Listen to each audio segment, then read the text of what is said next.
Welcome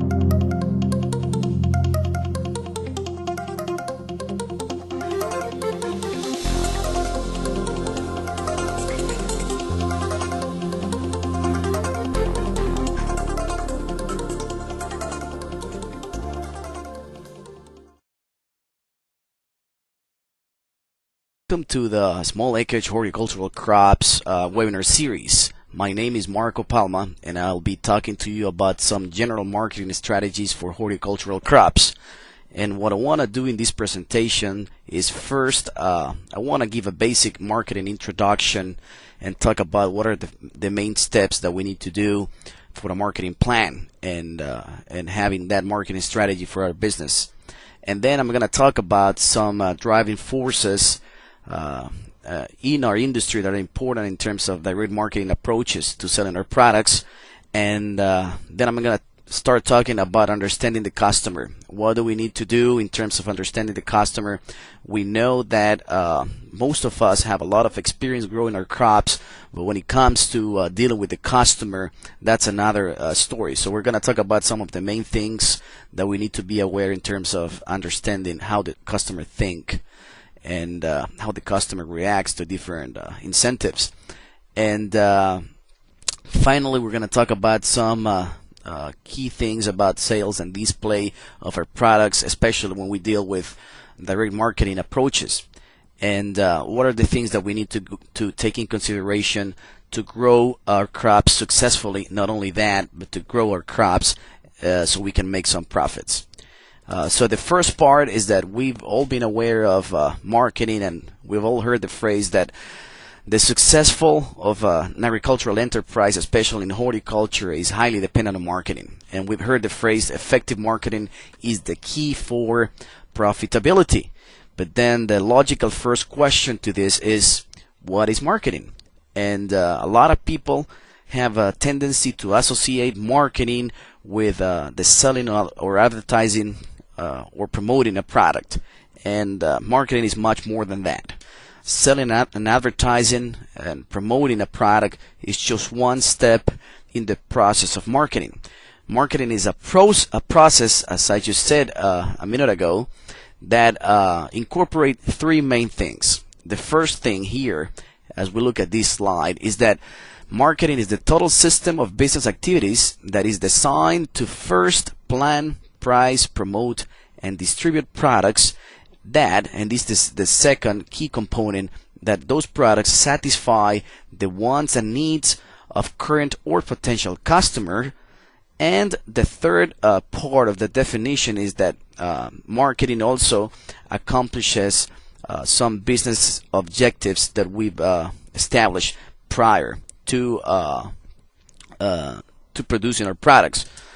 Now, here, one of the things to note is that the major emphasis is always in the customer. And we've all seen and heard that customer is always first, and that's true. So whatever we do, we have to have in mind that we have to sell those products, and we have to decide which products and when we're going to sell those products with that customer in mind. So saying that, a lot of people come to me and ask me the $600,000 question. What do we need to do to be the most successful business? Is there a recipe that will work for everybody? And well, the bad news is that there's not a recipe that will work for everybody in terms of marketing, because situations are different. We have different systems of production. We grow our products in different areas. We have different prices for the inputs we use. We have different issues in terms of labor and some other things that affect our business production.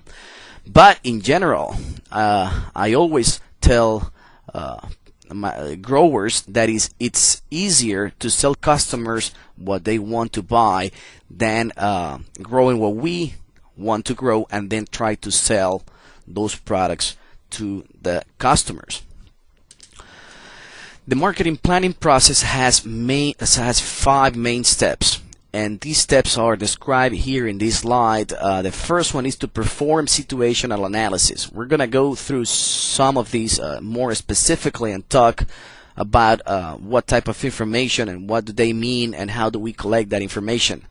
But after we perform a situational analysis, which basically will tell us what's the situation both internally and externally for producing our horticultural crops, then the second step will be to determine marketing objectives.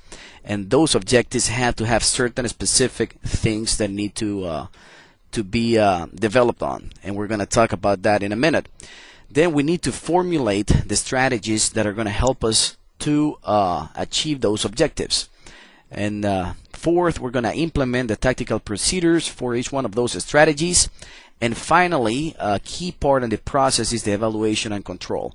We need to evaluate ourselves in terms of those objectives to see how we did and how the actual final product compares to the objectives we had when we develop our marketing planning process. But note that we have a lot of interaction between current customers or potential or future prospect customers and suppliers and everybody. So that's the main idea of developing a marketing planning process. So the first step is perform a situational analysis, and we're going to gather two types of information: internal information and external information. Internal information refers to that type of information that we can not only collect and that it also affects our production systems, but also refers to information that we can change to try and make our business flourish in a better way. External information, on the other hand, refers to information that we can collect that affect our business, but that we have no control over. And that information typically refers to exchange rates, the price of petroleum and energy prices, and some other things that actively affect our production systems, but that we cannot change those directly. So in terms of performing the situational analysis, we need to select the target market. What is it that we need to accomplish? Are we going to aim at the entire market, including all segments, with a single marketing approach? Are we going to pursue several different segments with different marketing approaches for each independent segment? Do we want to focus on just one segment with a very direct marketing approach? So these are the type of questions that we need to answer in terms of performing the situation analysis. Let's look specifically on some of the information.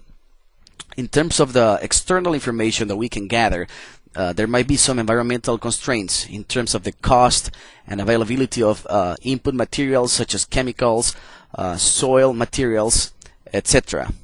The cost and availability of energy, general economic conditions in terms of freedom to work, inflation rates and things of that nature. Technology advancements. Are there any opportunities to incorporate new technologies in our production systems?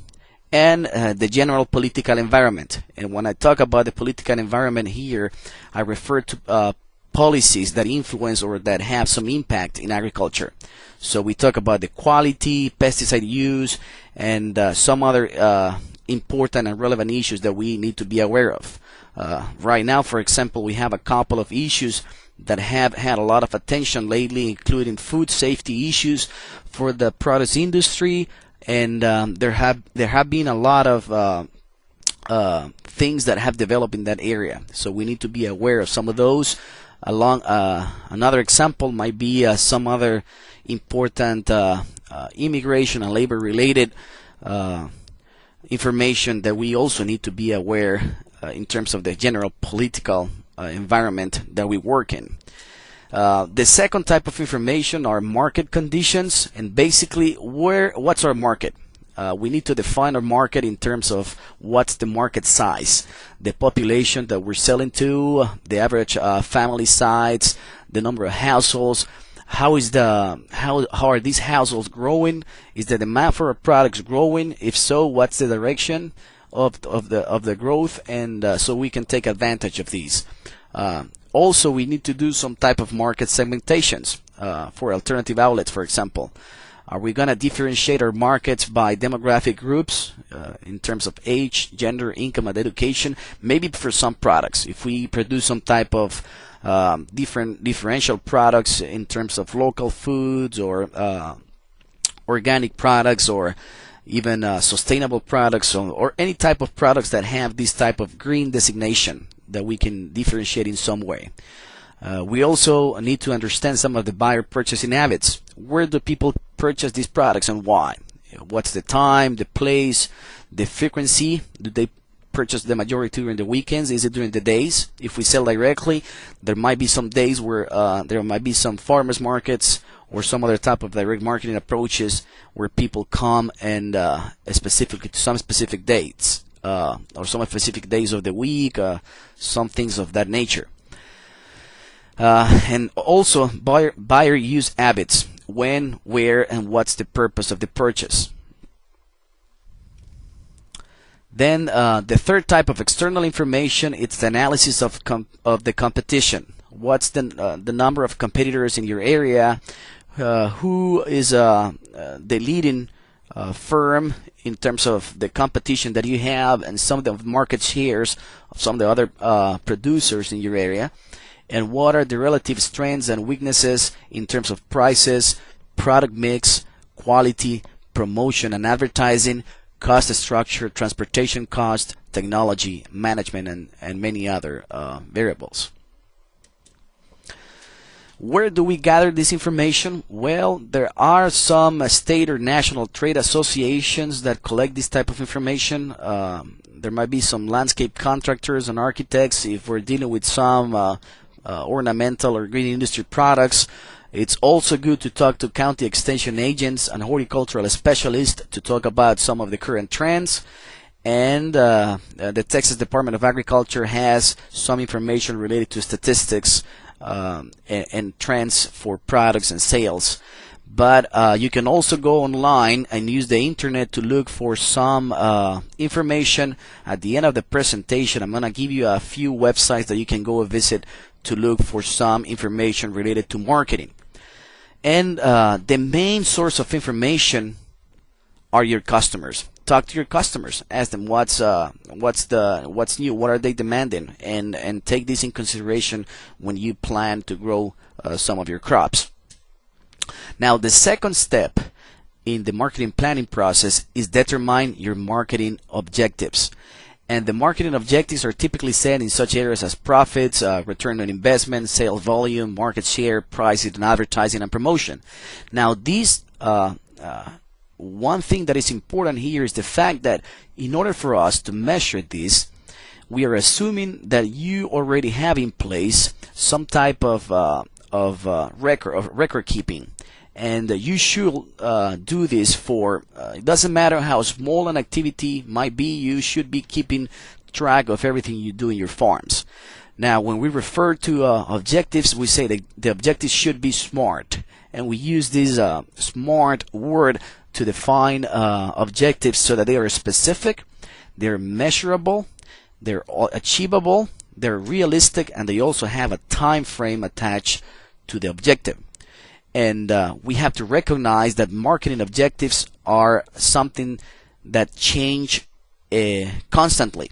As market situations and competition change, so must the marketing objectives. And we need to keep revising all of these steps in the marketing planning process constantly. This is a process that needs to be revised as often as situations change. So it will vary depending on what products we grow, but we need to have a constant revision of these objectives.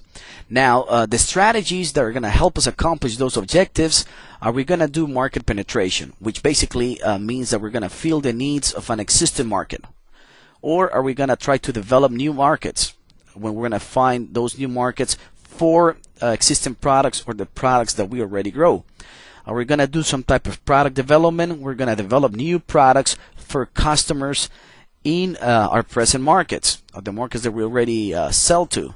Or are we going to do diversification, which basically means introducing new products to new markets? The procedures, basically, the marketing strategies must be transformed into a set of specific actions or tactics for accomplishing marketing goals. These tactics are typically referred to as the marketing mix. And in this area, we're going to have product decisions, promotional decisions, pricing decisions, and distribution decisions. Some of the pricing related decisions, they include the determine base prices for each product, and we're going to spend a few minutes in the second part of the presentation talking about those three main measures and the importance of keeping records so we are able to calculate our costs and determine what are the base prices or the minimum price I need to sell the products so that we're still making profits.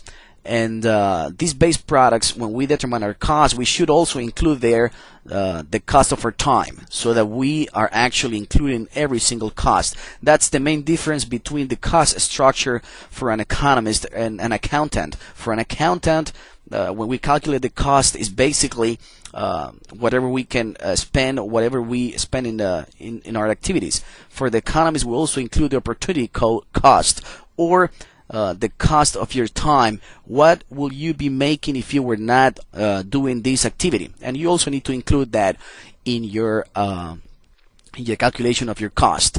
Then if you're going to have some type of volume discounts, this is the time for you to determine how much and how are they going to work. If you're also going to have some type of other promotional pricing strategies, you define them here. You set up your credit policies. And one important thing here is that if you are able to classify your products and sort by quality, if you sell directly to consumers, let the consumers buy whatever quality they can afford. And you can have some price discrimination, or maybe what we refer to as price discrimination, where you actually sell different prices to different people, or you can concentrate on having different qualities and setting different prices for those qualities.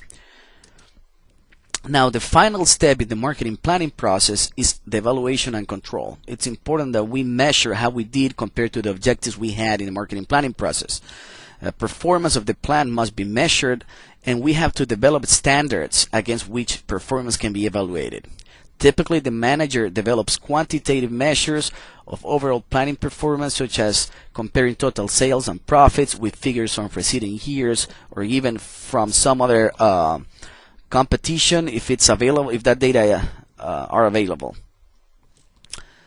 Now, one of the things that we talk about in agriculture is the fact that the farmer typically is the one that gets the smallest share of the sale of a product.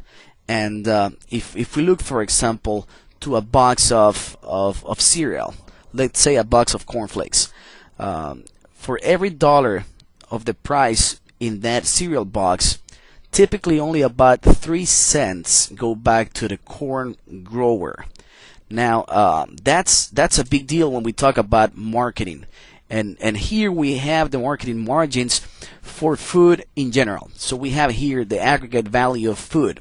And as we look here, the farm value is only about 20 cents, or roughly only about 20% goes back to the actual grower. The rest, it's basically the marketing bill that includes labor, packaging, transportation, energy, profits, etc. So there is a lot of doubts about, going through the regular vertical system and trying to sell because of these marketing margins. And what that's brought, it's brought a lot of attention into selling directly to the customer. That way we can obtain the whole dollar or the entire pie to the customer. Now, that naturally that brings a lot of other concerns from the growers, who typically are very willing to take on production activities, and you know very well how to grow your crops. But when it comes to market and dealing directly with the customer, that's when some of the concerns arise. Now we're gonna develop in this second part of the presentation, talk about some of those issues. And that's what we've had a lot of interest lately in direct marketing. And direct marketing basically refers to selling the products directly to the consumer. There might be several ways in which we can do that. And we've seen a substantial increase in direct marketing sales. The number of farmers markets, for example, went from about 1,200 markets 10 years ago to almost 5,000 last year. And this is in a national level. Here in Texas, we had about 20 markets 10 years ago. Now we have over 100, and we see a lot more boom and a lot more interest in this type of activities. And not only it has some implications for the grower, but also we've seen a lot of interest from consumers into buying local foods. There might be a lot of issues to do with it. We talked about food safety earlier and about some of those measures, and we've seen more and more food safety outbreaks out there. Typically, when an outbreak occurs in a direct marketing setting, that does not get reported to FDA, and hence people perceive these type of products to be safer than other products. So that, and along with many other factors, that we're gonna discuss here in a minute, have impacted the direct marketing interest in consumers. But as we were saying before, direct marketing involves selling agricultural products directly to the consumer, and some of the ways that we do that include pick your own operations, roadside stands, farmers markets, e-commerce, community supported agriculture, you name it. And most of you are familiar with this type of marketing setups. Pick your own operations refer to operations where customers go into these operations and they pick their own product and they pay for it. But one of the things I want to emphasize is the fact that when you're selling in any type of direct marketing, you're not just selling the products, but you're selling the actual experience. And this is where it becomes very important for us to understand that and put that experience to work for the customer so that we can gain some repeat buying behavior. People will come to our operations, they will not only buy the products, but they will have fun, and they will come back and they will tell other people to go to our operations.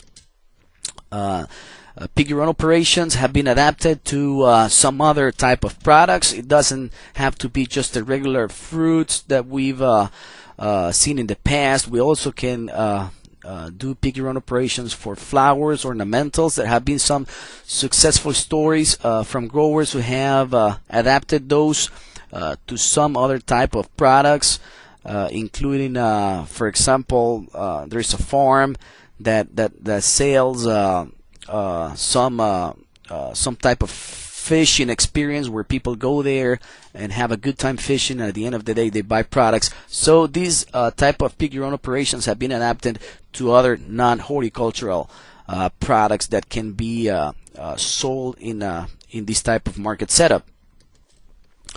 Roadside markets, we're very familiar with these and we've seen them all the time. Generally, there's some concerns with these type of products in terms of the amount of people that passes through some of these type of markets. Of course, we have the direct marketing farmers markets approach, and we've seen a proliferation of markets in Texas, and there is a lot of more interest in consumers. Community supported agriculture, we've seen a lot of increase in these lately, and basically here for a fixed price, growers sell a variety of products for a whole season. So they predetermine a price and they sell the production for that season, and they grow whatever they can in that season. And every week they provide a basket or a bag with a variety of products that they can use.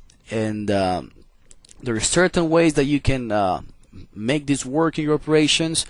Some people provide transportation of that bag to the customers. Some others have people come and pick the products in the farm. So there might be several ways that you can work these type of activities out. You can make a combination of these in an attempt to increase profits. The key of the game is again understanding that when you deal with direct marketing approaches, you're not only selling your products, but you're selling the whole experience, which means you're selling yourself, you're selling the farm, you're selling everything that is around the customers. And what goes into that is that you need to make the customer feel right so they can come back. The driving forces behind direct marketing, mainly the dissatisfaction with low farm gate prices, as we saw in that $1 marketing margin.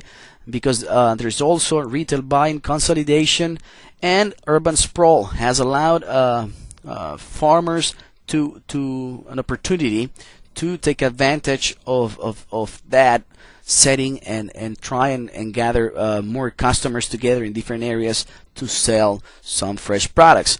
Of course, there is consumer interest in food safety and origin. As I mentioned before, the fact that consumers perceive these products as being safer to other products because they do not hear a lot of bad publicity of these products in the news or in the national television program or anything like that. And there is increased emphasis on convenience and value added. It allows for less volume purchase. Consumers also are aware that they're not only purchasing a product that is going to be of high quality, but also they're purchasing a product that is fresh, and that has a lot of appeal to those customers. Some of the benefits to producers: it provides alternative income streams to in addition to other agricultural activities, selling indirectly or through the regular vertical channel. It helps to preserve small farms. It provides an outlet for organic or specialty niches. We hear a lot of times products that may not be completely organic, but some type of green denomination, and those include products that are not that are pesticide free. Maybe we use some fertilizer, but also it allows growers to interact with the customers, and by doing that we can do some type of differentiation of those products, even though if the product is not completely certified organic, but some other type of specialty products. And basically all that these type of programs do are they allow us to capture greater share of the consumer dollar by selling directly to the customer, and it gives us the flexibility to be our own boss and do our own business, their own thing, and makes us less dependent on wholesalers for certain other products. Some of the concerns that we have as producers are the fact that we have to know and deal with customers and with the consumers, and there might be some other liability issues that we might have some concern. Oversaturation is sometimes another problem or another concern that we have as growers, and some growers feel that there are not benchmarks to or base products to compare when establishing different products and different quality standards and ways to sell the products. The benefits to consumers, there are many, but they perceive these products of being of higher quality, and of course freshness is a key thing here when we sell this type of products. But again, it's not just the product itself, but the whole experience of selling directly to the customer. It allows customers to go back in touch with their rural roots. A lot of these demographic groups that come to buy and purchase products here in this type of settings grew in rural communities, and this experience of buying directly allows them to go back to those roots. If possible, it also allows to purchase in larger volumes, and again, bottom line here is engage in the overall experience of buying those products. Now, the old paradigm in marketing was just build it and they will come. The customers will come, and there's not much we can do. Unfortunately, that doesn't work anymore. And one thing that is true, and that's for sure, is that good ideas are bound to be copied. And one thing and one problem with our industry is that as soon as we come up with a good idea, other people will start doing that as well. So we kind of need to be reinventing ourselves, reinventing our farm, and reinventing our products constantly to be ahead of the game. And when dealing with that, it's important that we understand the customer. So it's important that you have a marketing mindset rather than just a selling mindset. the first sentence or the first couple of minutes, we distinguish between selling and marketing. Selling is just one activity in the marketing process, but the marketing is much more than that. And marketing appeals to all drivers of a strategic shopper behavior. Basically, there are 5 things in terms of a strategic shopper, and those include quality, value, service, convenience, and selection. So that's how we need to think about in terms of that strategic shopper: quality, value, service, convenience, and selection. Now look at this graph here, and what I want to emphasize in this graph, if you look at the cost of goods sold, hopefully if we're keeping our good record system, we're gonna be able to calculate our cost, and that's basically the minimum price that we can send to sell our products and still make a profit. But then there's the purchase price. And there's some marketing efforts that we need to do to increase that perceived value for that product. And if we can increase that, that will allow us to sell our products highly. And here we might create some value, not only in the product attributes itself, but in the way we sell our products and the environment around us. And that's the key situation. So how do we determine the demand for our products? Well, we have to do some research. Some of the information includes trade magazines. They provide a good way of telling us which are the hot crops or the crops that have a lot of appeal for customers, and what are those trends. We can look at government statistics, private marketing firms if we have access to, internet searches, the competition, but basically it's your customer, and you need to know what your customers are looking for, and need to understand them in terms of their tastes and preferences. What type of products are they looking for? What are their visiting patterns? When do they shop, and why? What time of the day? If there are certain demographic groups that look for specific products, we also need to take that in consideration. What are their eating and gardening habits, and how are they changing? For example, you can look at some magazines and look at the trends. What are some of the restaurants in fashion where a lot of people go to? What are they cooking? What sort of products are they using in their cooking styles? What are the entertainment styles of your customer, and how price sensitive are they? If you are selling directly to consumers and your product, as soon as you put it out, it's gone, that probably means that your price is too low. On the other hand, if it takes a long time and you're not able to sell the product, then that probably means that the price is too high. So the price should probably be somewhere in between, and that usually takes a lot of trial and error to see how that works.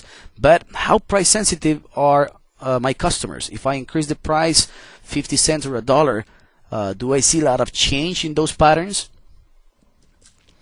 And when you think about your customer, think about your customer in the customer lifetime value.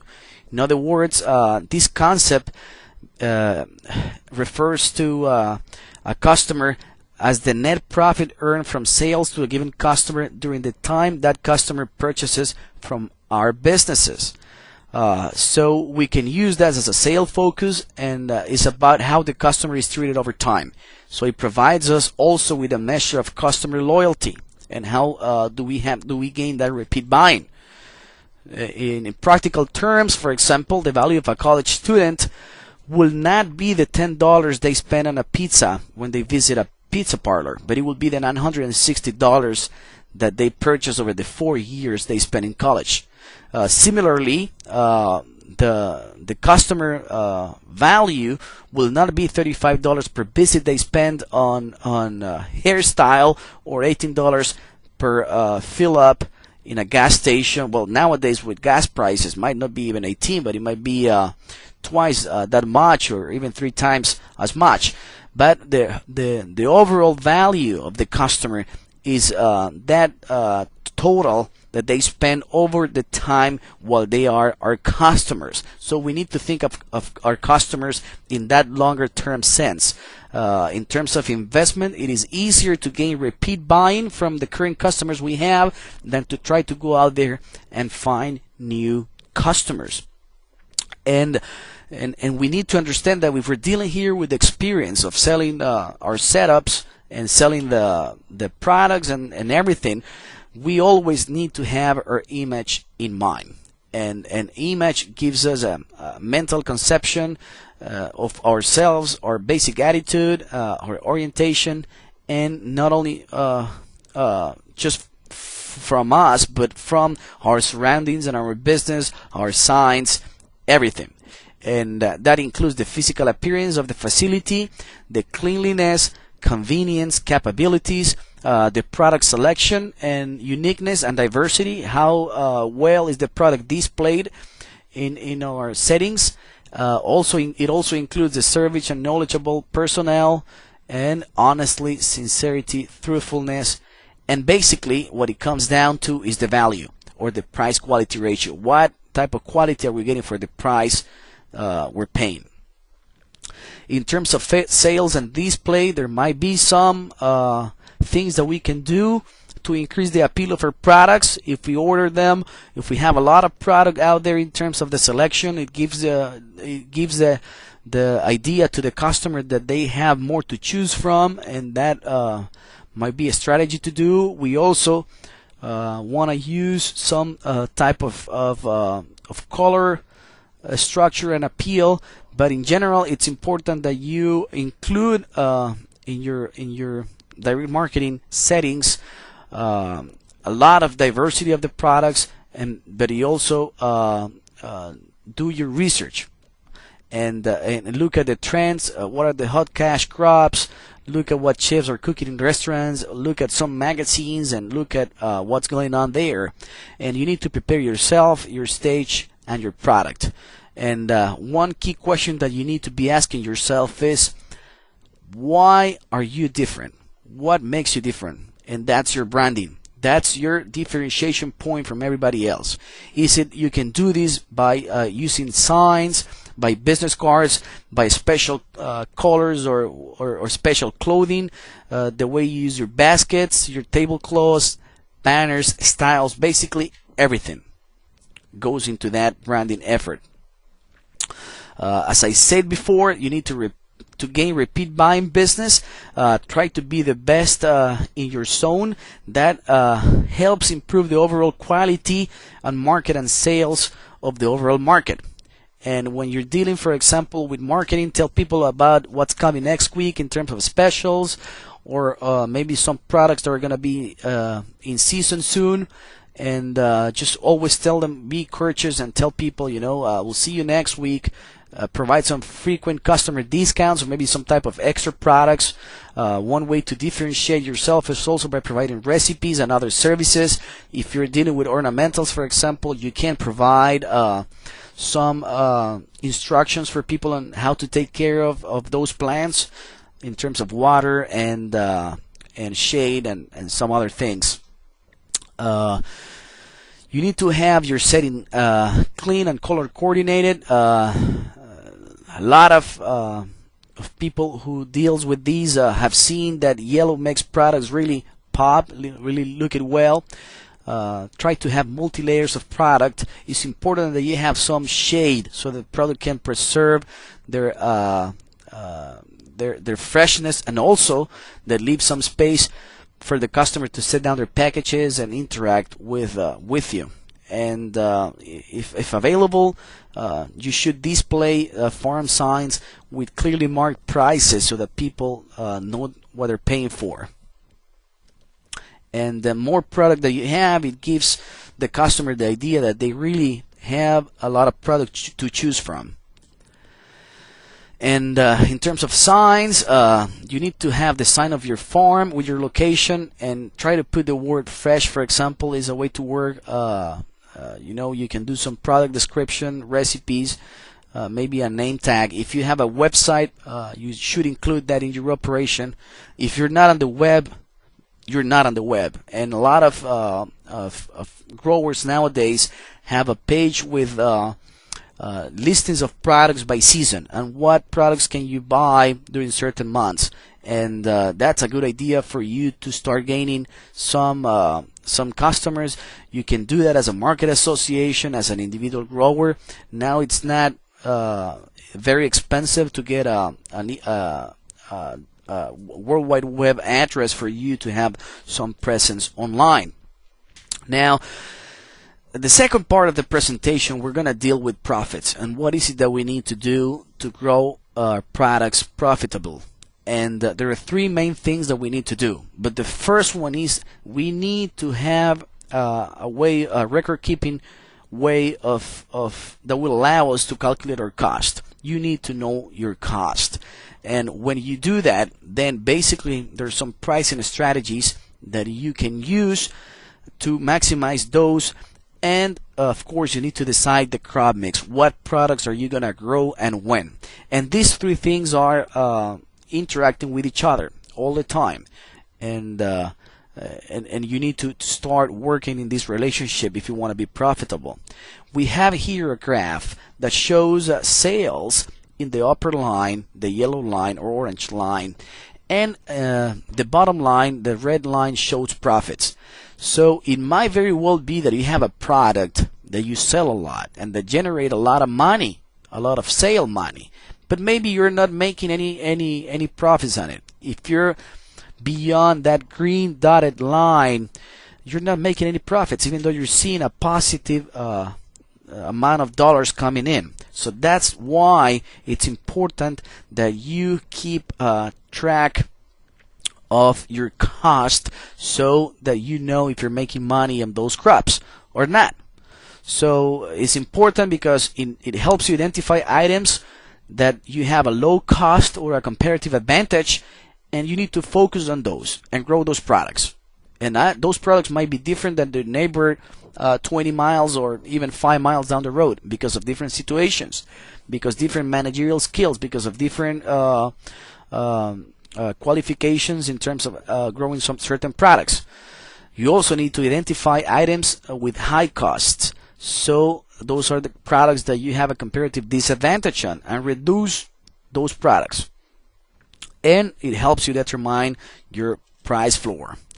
Now, costs are different for every grower because there are different size operations. The location is different, managerial practices, the time of the year, the market channel that we sell through, the volume of production, the size of the permanent crew, availability and price of labor, and how quickly we pay suppliers, etc. So you need to calculate your own prices. It's not about using your neighbor's cost, but you have to calculate your own per unit cost. Now, when you do that, then you can have some pricing strategies. And we've talked about differentiating your product. Now, how do you do that? Now, remember here that when we talk about differentiating the products, it's not just the products, but the whole setting. And the setting includes many other things. And that has to be the real or perceived by the customer. So we can change that by quality image, by naming your cultivars, for example, follow changes in consumer tastes and preferences, add value, and let your customers know. If you do not let your customers know why are you adding value, then it's like you didn't do anything. And you can add the value also by having some type of credit incentives, by providing delivery. If you have some special wrappings in terms of papers or colors or special containers that associate people with your firm, you can provide some cards, care tags, brand names, recipes, etc. A lot of these products.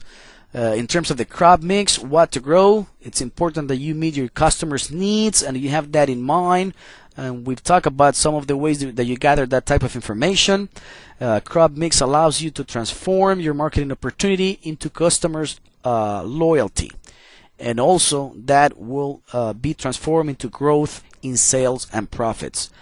Now, crop mix, it may be very complex because there are a lot of horticultural products and within each product there might be several varieties. So you have to keep focused on the opportunities and be open to try new varieties. I always recommend that you have a very small trial a place where you try in the field, on the field, at least a couple of crops every growing season to see if you can identify new products that you don't grow that have a lot of potential in your farm. Look into industry trends, identify opportunities. The industry is becoming more diversified, and consumers, there are a lot of studies out there that have shown that consumers are willing to pay more, or they're willing to pay higher prices for desired services and features. And those include quality, uniqueness of the product, convenience, locally grown products, organic products, products that are pesticide free, some type of green denomination product. And so that's important for you to differentiate your product, differentiate your setting. The bottom line here is that high quality products with the right experience setting for direct marketing approaches and the right marketing messages will give you an engaged customer, a satisfied customer, a loyal customer, and a customer that is willing to pay premium prices for their products. Now, I want to encourage you to visit the Horticulture Business Information Network. That's hbin.tamu.edu, as you can see here in this slide, and you will find a lot of information not only on direct marketing but also some information about traditional indirect marketing through the regular vertical system, and also find a lot of information in greenhouse or ornamental production, in nursery and greenhouse operations and landscaping businesses as well. And with this, you have my contact information here, my email address, and you feel free to contact me if you have any questions about this presentation. I've tried to cover some of the general marketing approaches, and I've talked a lot about direct marketing because that's an activity that is gaining a lot of attention from growers. And if you have some specific questions or specific comments that you want to address, please feel free to contact me at your convenience. Thanks for your time, and I hope that you enjoyed this webinar series. There are a lot of other interesting presentations and in very diverse groups.